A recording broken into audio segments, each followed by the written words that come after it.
नमस्कार. रुग्णांसाठी मोठी दिलासादायक बातमी. आता महाराष्ट्रातील गरजू आणि सामान्य रुग्णांना मोठ्या खासगी रुग्णालयांमध्येही मोफत आणि दर्जेदार उपचार मिळण्याचा मार्ग मोकळा होत आहे. कारण महात्मा ज्योतिबा फुले जनआरोग्य योजना आणि आयुष्मान भारत प्रधानमंत्री जनआरोग्य योजना अधिक प्रभावीपणे राबवण्यासाठी मुंबईच्या मंत्रालयात एक महत्त्वपूर्ण बैठक पार पडली आहे. ही बैठक राज्याचे सार्वजनिक आरोग्य व कुटुंब कल्याण मंत्री प्रकाशजी आबिटकर यांच्या अध्यक्षतेखाली पार पडली.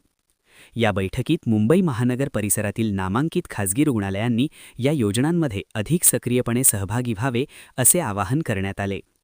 राज्य सरकारचे स्पष्ट मत आहे की महाराष्ट्रातील प्रत्येक नागरिकाला उत्तम आणि दर्जेदार आरोग्य सुविधा परवडणाऱ्या दरात किंवा मोफत मिळायला हव्यात.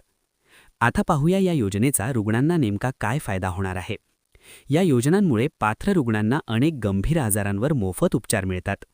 हृदय शस्त्रक्रिया, कॅन्सर उपचार, किडनी ऑपरेशन, अपघात उपचार यांसारख्या महागड्या शस्त्रक्रिया देखील या योजनेत समाविष्ट आहेत.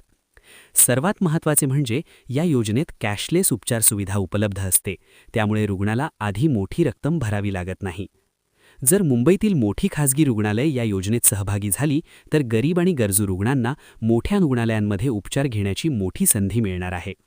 म्हणजेच सरकारच्या या निर्णयामुळे भविष्यात राज्यातील लाखो रुग्णांना मोठा दिलासा मिळण्याची अपेक्षा व्यक्त केली जात आहे.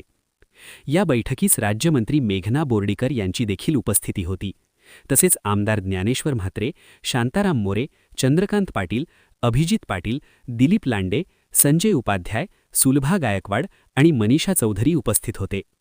याशिवाय सार्वजनिक आरोग्य व कुटुंब कल्याण विभागाचे प्रधान सचिव डॉक्टर निपुण निनायक, सचिव ई रवींद्रन, आयुष्मान भारत मिशन महाराष्ट्र समितीचे अध्यक्ष डॉक्टर ओमप्रकाश शेटे आणि राज्य आरोग्य हमी सोसायटीचे मुख्य कार्यकारी अधिकारी अण्णासाहेब चव्हाण यांच्यासह मुंबई महानगर क्षेत्रातील अनेक खासगी रुग्णालयांचे प्रतिनिधी बैठकीत सहभागी झाले होते.